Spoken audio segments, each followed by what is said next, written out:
হরে কৃষ্ণ। সকলকে আবারও কৃষ্ণ প্রীতি শুভেচ্ছা জানিয়ে আমাদের দৈনন্দিন শ্রীমদ্ ভাগবত গীতার ক্লাসে আপনাদেরকে স্বাগতম জানাচ্ছি। আজ আমরা তৃতীয় অধ্যায়ের অন্তর্গত 23 নম্বর শ্লোক নিয়ে আলোচনা করব। আপনারা সকলের সাথে থাকবেন। অত্যন্ত গুরুত্বপূর্ণ শ্লোক। এই শ্লোকের মাধ্যমে আমরা অনেক কিছু শিখতে পারব। মনুষ্য জীবনের কী করা কর্তব্য, কী না করা কর্তব্য। যাই হোক, সকলের সাথে থাকবেন। চলুন শুরু করি। नमो ओम विष्णुपादाय कृष्ण पृष्ठभूतले श्रीमती भक्तिवेदांत स्वामिनिति नामिने नमस्ते सरस्वती देवी गौरवाणी प्रचारिणे निर्विशेष शून्यवादी पाश्चात्य देशतारिणे वाञ्छाकल्पतरुर्भ्यश्च कृपा सिन्धुभ्यः च पतितानां पावनेभ्यो वैष्णवेभ्यो नमो नमः। जय अनंतकोटि वैष्णववृंद की जय, श्रील प्रभुपाद की जय, श्रीमद् भागवत गीता श्रवणकाली गौर भक्तवृंद की जय। जय गौर सीतानाथ प्रीति प्रेमानंदे हरि बोल। हरे कृष्ण। ओम नमो भगवते वासुदेवाय। ओम नमो भगवते वासुदेवाय।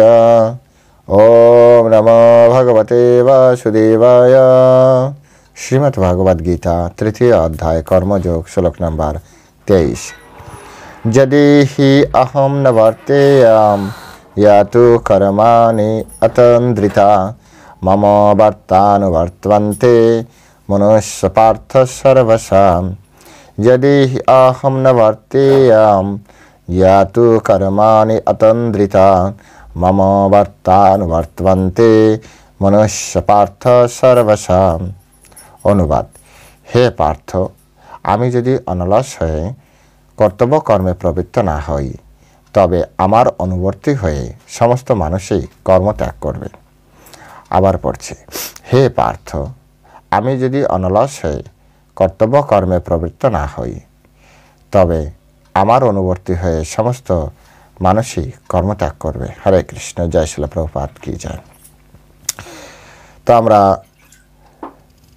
এই শ্লোক এবং এই শ্লোকের যে অনুবাদ শ্রীল প্রভুপাদ কর্তৃক, সেই অনুবাদ আমরা দেখলাম, যেখান থেকে আমরা স্পষ্টই দেখতে পাচ্ছি যে পরমেশ্বর ভগবান শ্রীকৃষ্ণ কত সুন্দরভাবে আমাদেরকে বোঝাচ্ছেন যে প্রত্যেক রেসপন্সিবল যারা লিডার আছে তাদের প্রত্যেককে তার নিজের নিজের অবস্থানে অবশ্যই কর্তব্য কর্ম পালন করা উচিত। এমন নয় যে লিডার শুধু লিড দেবেন, তিনি নিজে কোনো ওই কাজ করবেন না, এখানে সেরকম বলছেন না।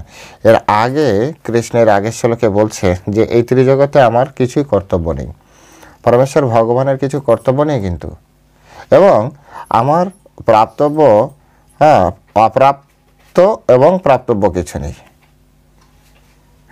অপ্রাপ্য এই জগতে পায়নি এমন কিছু নেই, আর পাবে এমন কিছুও নেই, কারণ তিনি সৃষ্টিকর্তা। তাই এত কিছু বলার পরও তিনি বলছে তারপরও আমি অনলস হয়ে কর্তব্য কর্মে প্রবৃত্ত আছি। আর আমি এই কারণে আছি, যদি আমি প্রবৃত্ত না হই তবে আমার অনুবর্তী হয়ে সমস্ত মনুষ্য কর্মত্যাগ করবে। কৃষ্ণ নিজে এই কারণে কর্ম করছেন। এই জন্য শাস্ত্রে বলছে নিজে আচরি ধর্ম ভকতের শিখায়। নিজে আচরণ করে আমাদেরকে শিক্ষা দিচ্ছেন যে আমাদের আচরণ কেমন হওয়া উচিত। কিন্তু এটা আমাদের জীবনের দুর্ভাগ্য যে আমরা গীতা পড়ি কিন্তু আমরা শিখি না। আমরা গীতা পড়তে বলছি কিন্তু আমরা গীতা পড়ছি কি? নিজে আচরি ধর্ম ভক্তের শেখায়। নিজে আচরণ করতে হবে। আমরা বলার সময় অনেক বড় বড় কথা বলবো, কিন্তু আমরা কাজের সময় সেই কাজটি করব না। আমাদেরকে নিজের জীবনে প্রয়োগ করতে হবে। ভক্তের জীবন হবে যা বলবে তাই করবে। জীবে প্রেম করে যেই জন সেই জন সেবিছে ঈশ্বর। অথচ এই কথা বলে যে পাঁঠা বলি দিয়ে খাওয়া, এটা কেন? পাঁঠা কি জীব নয়? এরকম ধরনের বিষয় এখানে আসে। আমাদেরকে এগুলোই বিচার করতে হবে, এগুলো বিচারের ভিতরে আমাদেরকে নিয়ে আসতে হবে। ভগবান এখানে বলছেন যে আমি অনলস হয়ে কর্তব্য কর্ম করছি, যদিও তার আগের শ্লোকে বলেছে যে এই জগতে আমার যে পাওয়ার কিছু নেই, আর আমি পাইনি এমনও কোনো কিছু নেই, তথাপি তিনি কাজ করে যাচ্ছেন। শুধু কিসের জন্য জানেন? আমাদেরকে শিক্ষা দেওয়ার জন্য। ঠিক তেমনি প্রত্যেকটা দায়িত্বশীল কর্তব্যপরায়ণ নেতাদের উচিত তার অনুসারীদেরকে কর্তব্য কর্মে রত রাখার জন্য তাদেরকে প্রথমে কর্তব্যকর্ম করা উচিত। এই সমাজকে ধূমপান মুক্ত করতে গেলে প্রথমে আমাদেরকে নিজেদেরকে ধূমপান মুক্ত করতে হবে। এই সমাজ থেকে অন্যায় আচরণ তুলতে গেলে প্রথমে আমাদেরকে অন্যায় আচরণ করা থেকে বিরত থাকতে হবে। আমরা যা করব সেটা সবাই দেখবে। আমি যদি সৎ জীবনযাপন করি তাহলে আমাকে দেখে আরও 10 জন সৎ জীবনযাপন করবে। আমি নিজে যদি শাস্ত্রগ্রন্থ পড়ি, আমাকে দেখে শাস্ত্রগ্রন্থ মানুষ পড়তে উজ্জীবিত হবে, উদ্বুদ্ধ হবে। না না, সবাই তোমরা শাস্ত্রগ্রন্থ পড়বে, আমি মাঝে একটু মোবাইল দেখব, এটা কোনো লিডারের কথা নয়। এ বিষয়ে একটা সুন্দর গল্প দেওয়া যেতে পারে। একবার একটি রাজা তার স্ত্রীর মন রক্ষার্থে, তার স্ত্রী চেয়েছিলেন যে আমি দুধ পুকুরে স্নান করব, তাই তার স্ত্রীর মন রক্ষার্থে তিনি একটি পুকুর তৈরি করেছিলেন, বড় পুকুর। রাজার পুকুর মানে তার আমার আপনার মতো ছোট হবে না। তারপরে তিনি দেখলেন যে এত বড় পুকুর দুধ দিয়ে ভরতে গেলে সময় লাগবে, তাই তিনি রাজ্যব্যাপী প্রচার করেছিলেন যে আমার রাজ্যে যার যত গরু আছে, যে যত দুধ পায়, কাল সকলে 1 কলস করে দুধ এই পুকুরে দিয়ে যাবে। তো এভাবে সারা রাজ্যব্যাপী এটা প্রচার করা হয়েছে। তো রাজা অনেক বুদ্ধি করে দেখলেন যে এটাই সবথেকে ভালো পন্থা। প্রজারাও সেখানে বুদ্ধি করলেন। প্রজারা কি বুদ্ধি করলেন? প্রজারা চিন্তা করছে সকলে তো দুধ দিবেই, আমি যদি 1 কলস জল দিই ওর ভিতরে কেউ দেখতে পারবে না। তখন প্রজারা পরের দিন দুধের কলস না নিয়ে যে প্রত্যেকে চুরি করে রাত্রেবেলায় 1 কলস করে যে যার মতো করে যে জল ঢেলে এসছে। পরের দিন সকালে দেখা গেল পুকুরটি পরিপূর্ণ, কিন্তু আশ্চর্যের বিষয় পুকুরটি দুধ নয়, জল দ্বারা পরিপূর্ণ হয়েছে। এর পিছনে কারণ কি? এই গল্প থেকে কি শিখতে পারি? সকলে চেয়েছে সকলে দুধ দিবে, আমি 1 কলস দুধ দিলে, জল দিলে তাতে কোনো সমস্যা হবে না, কেউ বুঝতে পারবে না। এই ধারণাটি সকলের হৃদয়ে গেঁথে গিয়েছে, আর এর ফলে প্রত্যেকেই একই ধরনের কাজ করেছে। এই শ্লোক থেকে আমরা কৃষ্ণের কাছ থেকে আমরা শিখতে পাচ্ছি যে কাউকে ভালো করার থেকে উত্তম হচ্ছে নিজে ভালো আচরণ করো।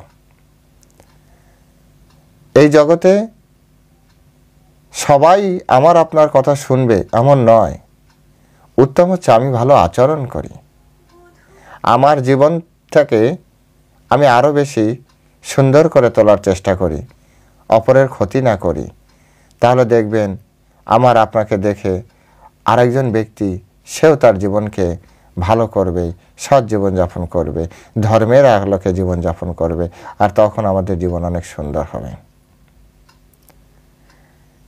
তাই এখানে স্পষ্ট করে বলছে প্রত্যেকটা সমাজের, প্রত্যেকটা দেশের, প্রত্যেকটা পাড়ার, প্রত্যেকটা মহল্লার, প্রত্যেকটা শিক্ষিত ব্যক্তির, প্রত্যেকটা রেসপন্সিবল পার্সনের দায়িত্ব এবং কর্তব্য নিরলসভাবে সমাজ, দেশ, রাষ্ট্র, পৃথিবীর সমগ্র জাতির, সমগ্র জীবের জন্য তাদের হিতাকাঙ্ক্ষায়, তাদের হিতের নিমিত্তে কষ্ট করে যাওয়া, পরিশ্রম করে যাওয়া, সার্বিক উন্নতির জন্য চেষ্টা করে যাওয়া। আর এর ফলে কি হবে? প্রত্যেক ব্যক্তি তাকে দেখে এই কাজে এগিয়ে আসবে। কে আসলো কে না আসলো এটা দেখার দায়িত্ব আমাদের নয়। সেই রবীন্দ্রনাথের কথা, যদি তোর ডাক শুনে কেউ না আসে তবে একলা চলো রে। ঠিক তেমনি এখানে সেই কথা বলা হচ্ছে, আমি যদি অনলস হয়ে কর্তব্য কর্মে প্রবৃত্ত না হই, তবে আমার অনুবর্তী হয়ে সমস্ত মানুষই কর্মত্যাগ করবে। একটা জিনিস সবসময় মাথা রাখতে হবে, আপনি যে স্তরে আছেন আপনাকে কেউ না কেউ পছন্দ করে, আপনাকে কেউ না কেউ ভালোবাসে, আপনাকে কেউ না কেউ অনুসরণ করে। আপনি জানেন না অনেক ব্যক্তি এমন আছে যারা আপনাকে তাদের আইডিয়াল পারসন ভাবে, আদর্শ ব্যক্তি ভাবে। এখন আপনার জীবনের যদি কোনো ভুল ত্রুটি থাকে তাহলে সেটা ওই ব্যক্তি অজ্ঞানতা বা জ্ঞানতা যে কোনোভাবেই আপনার এই ভুল আদর্শ তার হৃদয়ে প্রবেশ করতে পারে। এই কারণেই আপনাকে আমাকে অবশ্যই ভালো হতে হবে। আপনি অলস হলে চলবে না, আপনি খারাপ হলে চলবে না। আপনার প্রত্যেকের জন্য কিছু না কিছু ভালোর জন্য করতে হবে। শিলা প্রভুপাদ এখানে খুব সুন্দরভাবে আরও সুন্দরভাবে বর্ণনা করেছেন, পারমার্থিক উন্নতি লাভের জন্য সুশৃঙ্খল সমাজ ব্যবস্থা গড়ে তুলতে হয় এবং এভাবে সমাজ গড়ে তোলার জন্যই প্রতিটি সভ্য মানুষকে নিয়ম শৃঙ্খলা অনুসরণ করতে হয়, সুসংযত জীবনযাপন করতে হয়। এই সমস্ত নিয়মকানুন বিধিনিষেধ কেবল বদ্ধ জীবের জন্য, ভগবানের জন্য নয়। এই যে আমরা এত এত নিয়ম কানুন করে জীবন পরিচালনা করি, এটা কাদের জন্য এই নিয়ম করা হয়েছে? মানুষের জন্য। এই নিয়ম কানুন ভগবানের জন্য না। কিন্তু যখন ভগবান কৃষ্ণচন্দ্র আসেন, নরলীলা করেন, তখন তিনিও নরদের জন্য যে যে নিয়ম আছে সেই নিয়ম তিনিও রক্ষা করে চলেন। কারণ কি, নিয়মটা কে বানিয়েছে? নিয়মটা তো কৃষ্ণই বানিয়েছে। ট্রাফিক পুলিশ মানে তে এমন নয় যে তিনি ট্রাফিক আইনকে ভায়োলেট করবেন। না না, আমি তো ট্রাফিক পুলিশ, আমি কেন আইন মানব না? যখন আপনার গাড়িও চলবে ওই রাস্তা দিয়ে, আপনাকেও ট্রাফিক আইন মানতে হবে। আপনি মানলেই তবে না সবাই সে দেখো কত বড় উচ্চপদস্থ কর্মকর্তা, তিনিও মানছে, আমাদের অবশ্যই মান্যতা দেওয়া উচিত। যখন দেশের নেতা ধর্মীয় জীবনযাপন করে তখন সাধারণ জনগণ অনুপ্রাণিত হয় ধর্মীয় জীবনযাপনের জন্য। যখন দেশের নেতা চুরি করে তখন খারাপ মানুষগুলো অনুপ্রাণিত হয়, ভালো মানুষ নয়, খারাপ মানুষগুলো অনুপ্রাণিত হয়। হ্যাঁ, নেতারাও করতে পারে, আমরা করলে আর কি সমস্যা?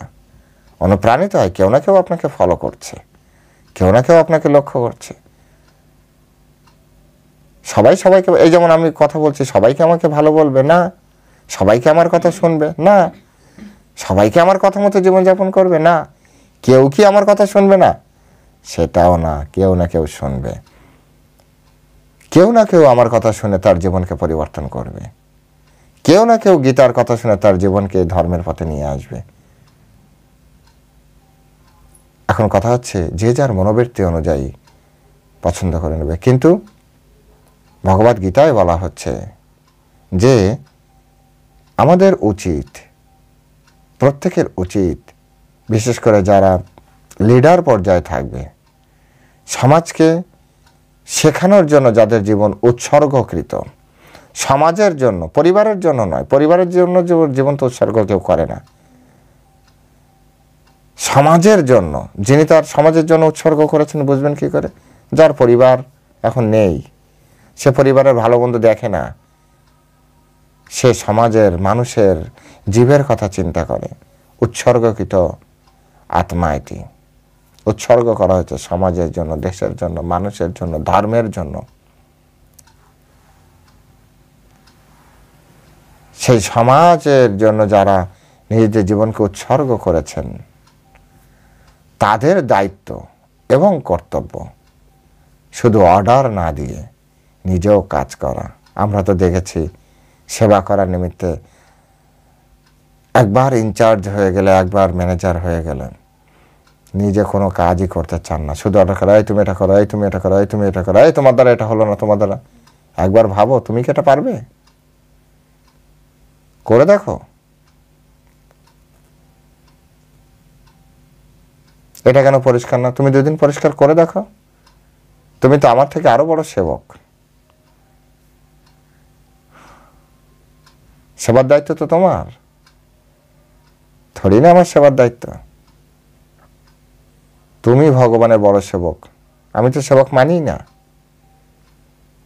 তো দায়িত্ব তোমার, তুমি সেবা করো। তুমি পারছো না, সেজন্য আমাকে তুমি হেল্পার নিয়েছ।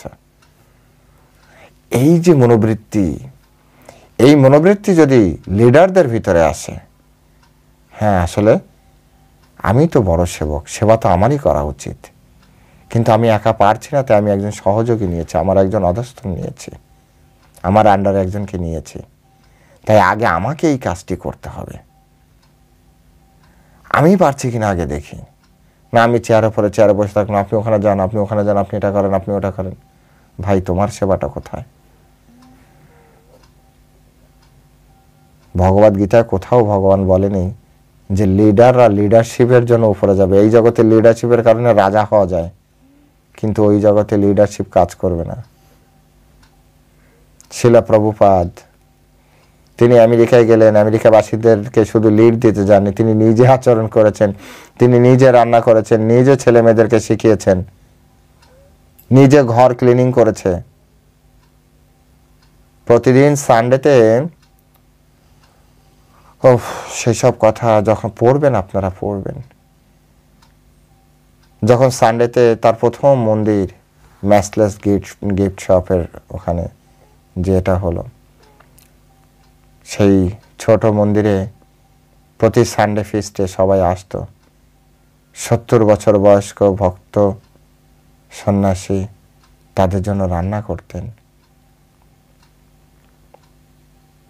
ভোগ নিবেদন করতেন ভগবানকে, তারপরে তাদেরকে কীর্তন শোনাতেন, ক্লাস দিতেন, নিজে হাতে প্রসাদ খাওয়াতেন। যেহেতু প্রথম দিকের আমেরিকান, ওদের তার আমাদের মতো সেই সংস্কার নেই, ওরা খেয়ে দিয়ে ওদের মতো করে চলে যেত। ওই বৃদ্ধ বয়সে তিনি নিজে হাতে এই রুম ক্লিনিং করতেন। কল্পনা করতে পারবেন না কত পরিশ্রম করেছেন তিনি। এই জন্য তো তিনি জগৎগুরু। নিজে হাতে পরিশ্রম করতেন, নিজে হাতে ক্লিনিং করতেন, তারপরে যে আবার স্নান করে, আবার জপ করা, আবার সাধন ভজন করা, আবার বিভিন্ন জায়গায় ক্লাস দেওয়া। তারপরে থেকে কৃষ্ণের কৃপা, আসলে কৃষ্ণের কৃপায়, ওনার গুরুদেবের কৃপায় কিছু কিছু ছেলে হঠাৎ করে তাদের মনোবৃত্তি পরিবর্তন হয়ে গেল। আমেরিকানদের মনোবৃত্তি পরিবর্তিত হয়ে ভারতের মনোবৃত্তি তৈরি হলো। ওনাদের ভিতরে কেউ একজন দুইজন আস্তে আস্তে বললেন, স্বামীজি আমরা কি আপনাকে কিছুটা সহযোগিতা করতে পারি? শিলা প্রভুপাদ হাসতে হাসতে বললেন, অবশ্যই, অফকোর্স, হোয়াই নট। তখন তারা ধীরে ধীরে ক্লিনিং কাজে, একটা সময় এমন হলো যে কিছু ছেলে সবসময় বাইরেই থাকতো, তারা বলল, স্বামীজি আপনার কথা শুনতে, আপনার এই হরে কৃষ্ণ গান শুনতে আমাদের খুব ভালো লাগে, আমরা কি আপনার সাথে থাকতে পারি? শিলা প্রভুপাদ বলছে, অবশ্যই, থাকো তোমরা। ধীরে ধীরে লোক বাড়লো। শিলা প্রভুপাদকে বলল, শিলা প্রভুপাদই সবকিছু করছেন, কারণ শিলা প্রভুপাদ সন্ন্যাসী, ওদের হাতে রান্না খাবে না, ওদের হাতের কিছু খাবে না, শিলা প্রভুপাদ নিজে রান্না করছেন। শিলা প্রভুপাদকে ওনারা জানালেন, স্বামীজি আপনি এই যে সুন্দর কীর্তন করেন আমাদের খুব ভালো লাগে, আমরা কি আমাদের ওয়েস্টার্ন ইনস্ট্রুমেন্ট আপনার এইটার সাথে ব্যবহার করতে পারি? শিলা প্রভুপাদ বললেন, অফকোর্স। ওদের কিছু কিছু বাদ্যযন্ত্র যারা ভালো বাজাতে পারতো, সেই সকল পিয়ানো, গিটার, আর কি কি আছে আমি তো ভালো নামও জানি না, সেগুলো অ্যাড হতে থাকলো। মন্দির জমজমাট হতে থাকলো। তারপরে প্রথম দীক্ষার কিছু যারা প্রথম থেকে রেগুলার ছিল, তাদের ভিতরে কেউ কেউ আস্তে আস্তে বলল, স্বামীজি আপনি একা সব পরিশ্রম করেন,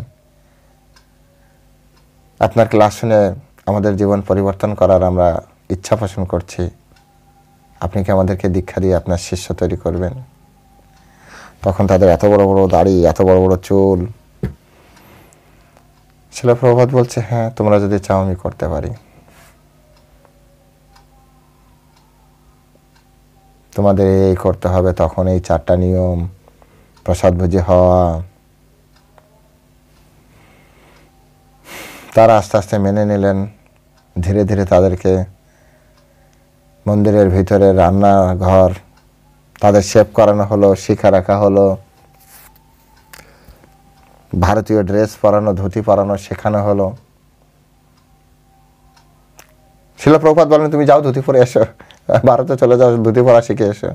শিলা প্রভুপাদ নিজে হাতে ধুতি পরে শিখেছেন। শিলা প্রভুপাদ কাউকে বলেনি তোমরা ভারতে যাও আর কিভাবে ভগবানের জন্য নৈবেদ্য রান্না করতে হয়, যাও শিখে এসো, বলেনি। তিনি নিজে হাতে শিখিয়েছেন। আজ কেন আমরা সকলে শিলা প্রভুপাদের প্রতি এত অনুগত? কেন শিলা প্রভুপাদের শিষ্যরা সকলে প্রভুপাদ বলতেই কেন? শিলা প্রভুপাদের একজন অন্যতম শিষ্য, প্রথম দীক্ষার শিষ্য ভবানন্দ স্বামী, পরবর্তীতে প্রভু হয়ে যান। তিনি বলেছেন, শিলা প্রভুপাদ আমাদেরকে যা দিয়েছেন আমরা সেই তুলনায় কিছুই দিতে পারিনি, শুধু আমাদের জীবনটাই শিলা প্রভুপাদের চরণে উৎসর্গ করেছি। এই হচ্ছে ভগবদ গীতার শিক্ষা। শিলা প্রভুপাদ কখনোই অলস্য জীবনযাপন করেননি। শিলা প্রভুপাদ সব সময় নিজে করে অপরকে শিক্ষা দিয়েছেন, নিজে শিখিয়েছেন রান্না করা, নিজে কিচেন মেনটেন করা, ভগবানের আরতি করানো, শৃঙ্গার করানো, কীর্তন করা, ট্রান্সলেশন করা, সংস্কৃত শিক্ষা তিনি দিয়েছেন। সংস্কৃতের কিভাবে কোন শব্দটা অ্যাপ্রোপ্রিয়েট সেটা তিনি শিখিয়েছেন। তিনি নিজে ম্যানেজমেন্ট শিখেছেন, কারণ তখনকার ইয়াং জেনারেশন ম্যানেজমেন্ট অত এক্সপার্ট নয়। শিলা প্রভুপাদ ম্যানেজমেন্ট শিখিয়েছেন। শিলা প্রভুপাদ শিখিয়েছেন প্রত্যেকটা চিঠির কিভাবে জবাব দিতে হয়, কিভাবে মেনটেন করতে হয় সব কিছু। তিনি শুধু অর্ডার করেননি। আমরা যে গীতা পড়ছি, এই গীতা ওনার অন্যতম শিষ্য শ্রী শ্রীমৎ ভক্তি চারু স্বামী মহারাজকে বলেছিলেন যে তুমি এই আমার ইংরেজি গ্রন্থের বাংলা করো। শিলা প্রভুপাদ অ্যাকচুয়ালি শিলা প্রভুপাদ সব গ্রন্থই ইংরেজিতে লিখেছিলেন, কারণ ওটা ওনার গুরু পরম্পরার অর্ডার ছিল। ওনার গুরুদেব ভক্তি সিদ্ধান্ত সরস্বতী ঠাকুর প্রভুপাদ, তিনি এসি ভক্তি বেদান্ত স্বামী প্রভুপাদকে পাশ্চাত্যে ইংরেজি ভাষায় সনাতন ধর্মের প্রচারের কথা বলেছিলেন। তাই উনি সমস্ত গ্রন্থে ইংরেজিতে লিখেছিলেন। আর ওনার গ্রন্থের মানে 98% গ্রন্থ ভক্তিচারু স্বামী মহারাজ উনি বাংলা করেছিলেন। উনি জার্মান থেকে পড়াশোনা করেছিলেন ভক্তিচারু স্বামী মহারাজ। ওনার প্রথম দর্শনেই শিলা প্রভুপাদ ছিলেন ত্রিকালজ্ঞ, অতীত বর্তমান ভবিষ্যৎ দেখতে পেতেন, কিন্তু তিনি এভাবে কোনো শুদ্ধ ভক্ত এভাবে ধরা দেন না। তিনি প্রথম দর্শনে বুঝতে পেরেছিলেন যে এই ছেলেটি কেন এসেছে। প্রথম দর্শনেই ওনাকে প্রথম কথা বলেছিলেন, তুমি আমার বাংলা গ্রন্থে, তুমি আমার ইংরেজি গ্রন্থের বাংলা অনুবাদ করো। ভক্তিচারু স্বামী মহারাজ বলেছিলেন, শিলা প্রভুপাদ আমি কখনোই এমন করিনি, আর তাছাড়া অনুবাদক এটা কঠিন কাজ। শিলা প্রভুপাদ বললেন, ঈশ্বর তোমাকে, কৃষ্ণ তোমাকে সহযোগিতা করবেন। গাইতে গাইতে গায়ন হয়, তুমি শুরু করো। কিন্তু শুরু করেই তিনি ছেড়ে দেননি। তিনি আবার ওই যে বাংলা করতেন সেটা আবার উনি চেক করতেন। শিলা প্রভুপাদ দেখিয়ে দিতেন এখানে আরো কোনো ভালো শব্দ আছে কিনা, সেটা ব্যবহার করা যায় কিনা। এভাবে করে করে করে করে তারপরে এই বাংলা গ্রন্থগুলি, এটাকে বলা হয় হচ্ছে অনলস কর্তব্য কর্মে প্রবৃত্ত হওয়া। আর যদি না হয় তাহলে কি হবে? তার অনুবর্তী সমস্ত মানসিক কর্তব্য কর্ম ত্যাগ করবে। শ্রীকৃষ্ণ আমাদেরকে এই শিক্ষা প্রদান করছেন যে আমাদেরকে প্রত্যেককেই অনায়াসে কর্তব্য কর্ম করা উচিত, প্রত্যেককে কর্ম করা উচিত। শিলা প্রভুপাদ তিনি বলছেন, যেহেতু তিনি ধর্মনীতি প্রবর্তনের জন্য অবতরণ করেছিলেন, তাই তিনি শাস্ত্রের নির্দেশ সমস্তই তিনি অনুষ্ঠান করেছিলেন, যা আচার অনুষ্ঠান ছিল তিনি করেছিলেন। তিনি ব্রহ্মচারী লাইফে ব্রহ্মচারীর মতো শিক্ষা গ্রহণ করেছেন, গৃহস্থ লাইফে তিনি সুন্দর গৃহস্থ জীবন যাপন করেছেন। কত বড় দ্বারকা রাজ্য তৈরি করেছে, ছিল মথুরায় তৈরি করেছে রাজ্য দ্বারকা। এর থেকে সন্তানদেরকে শিক্ষা দিচ্ছে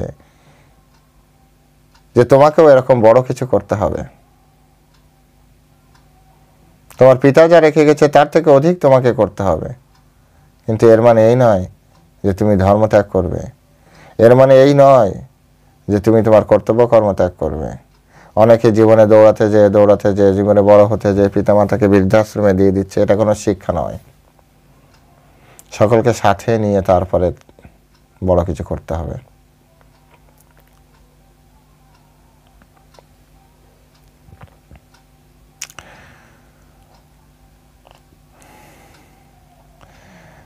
তাই ভগবান এখানে বলেছেন যে যদি তিনি এই সমস্ত বিধিনিষেধের আচরণ না করেন, তবে তার পদাঙ্ক অনুসরণ করে সকলেই যথার্থচারী হয়ে উঠবে। ভগবান স্বয়ং দীক্ষা নেওয়ার মাধ্যমে আমাদের দীক্ষা নেওয়ার পন্থা তৈরি করে গিয়েছেন।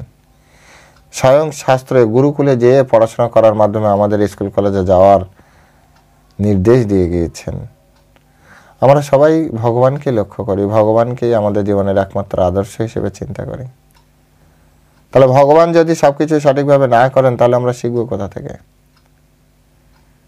তাই ভগবান নিজে আচরণ করে আমাদেরকে শিক্ষা দিয়ে গেছেন, আর সাথে সাথে প্রত্যেকটা রেসপন্সিবল লিডারদেরকে শিখিয়ে গিয়েছেন, ভাই তুমি তোমার কাজটাও করো, শুধু হুকুম জারি করো না, তুমিও তোমার জায়গা থেকে তোমার কাজটি করো। তা নাহলে একদিন না একদিন তোমার যারা অনুসারী আছে তারা তোমার মতো হয়ে যাবে। তাই আমাদের পরিবারকে সুন্দর রাখার জন্য আমাদেরকে সুন্দর হতে হবে, পরিবারকে ভালো রাখার জন্য আমাদেরকে ভালো হতে হবে, পরিবারকে ধার্মিক করার জন্য আমাদেরকে ধর্ম আচরণ করতে হবে। পরিবারে কেউ যাতে অসামাজিক কার্যে লিপ্ত না হয়, সেজন্য আমাকে অসামাজিক কার্যে লিপ্ত হওয়া যাবে না। পরিবারের একজন ব্যক্তি যাতে অত্যন্ত ডিউটিফুল, অত্যন্ত রেসপন্সিবল পার্সন হয়ে গড়ে ওঠে, সেই জন্য আমাদেরকে অত্যন্ত ডিউটিফুল হতে হবে, রেসপন্সিবল পার্সন হয়ে আমাদেরকে তৈরি হতে হবে। পরিবারের সকলে যাতে অপরকে সহযোগিতা করে, সেজন্য আমাকে অপরের সহযোগিতা করার আদর্শ স্থাপন করতে হবে।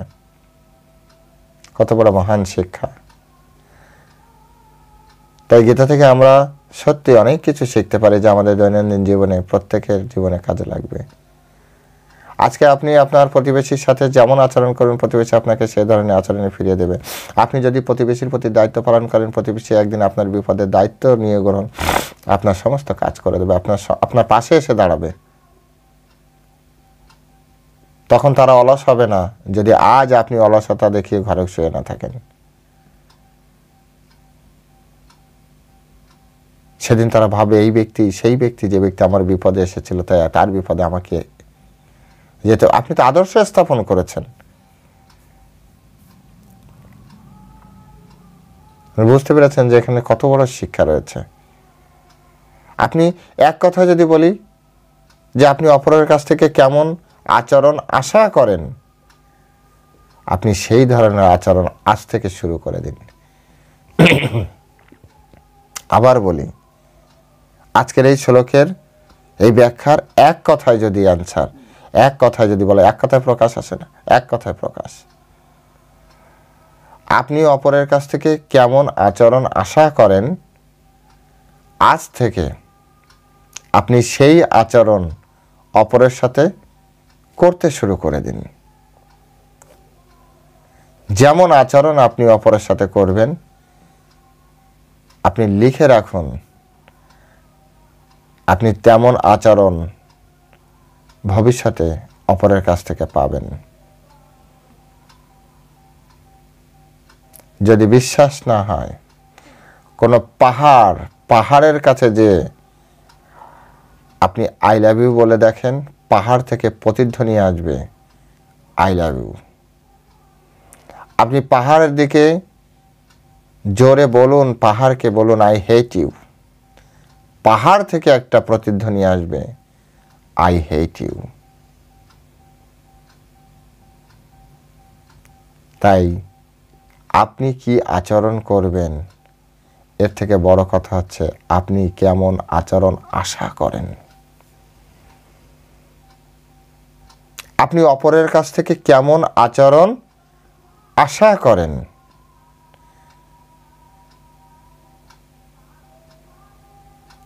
ব্যাস তেমন আচরণ করতে থাকুন।